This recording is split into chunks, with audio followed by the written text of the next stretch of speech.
Iran যুদ্ধের শুরুর দিকে জেট ফুয়েলের দাম প্রায় দ্বিগুণ হয়ে যাওয়ায় বিশ্বজুড়ে বিমান সংস্থাগুলোর পরিচালন ব্যয় বেড়ে যায়।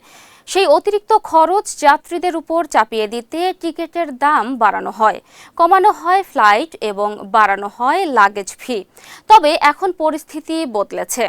গত 2 মাসে জেট ফুয়েলের দাম উল্লেখযোগ্যভাবে কমে এলেও বিমান সংস্থাগুলো টিকিটের দাম বা অতিরিক্ত ফি কমানোর কোনো পরিকল্পনা করছে না।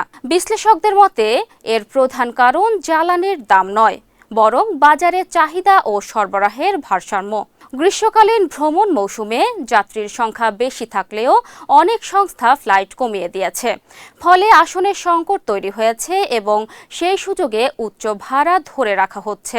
ডয়েচে ব্যাংকের তথ্য অনুযায়ী গত বছরের তুলনায় এখনও প্রায় সব ধরনের বিমান ভাড়া 15 থেকে 20% বেশি। শুধু তাই নয়, বসন্তের পর থেকে একাধিকবার ভাড়া বাড়ানো হয়েছে। বিশেষজ্ঞদের মতে শরৎকালে মৌসুমি কারণে ভাড়া কিছুটা কমতে পারে, তবে গত বছরের তুলনায় বিমান ভাড়া এখনও বেশি থাকার সম্ভাবনাই বেশি। পাশাপাশি লাগেজ ফি সহ অতিরিক্ত চার্জও সহজে কমানোর সম্ভাবনা দেখছেন না বিশ্লেষকেরা। অন্যদিকে যাত্রীরা বলছেন জ্বালানির দাম কমলেও টিকিটের দাম আর আগের অবস্থায় ফিরছে না। অনেকেই অতিরিক্ত খরচ মেনে নিয়ে ভ্রমণ করলেও বাড়তি লাগেজ ফি ও সেবার মান নিয়ে অসন্তোষ প্রকাশ করেছেন।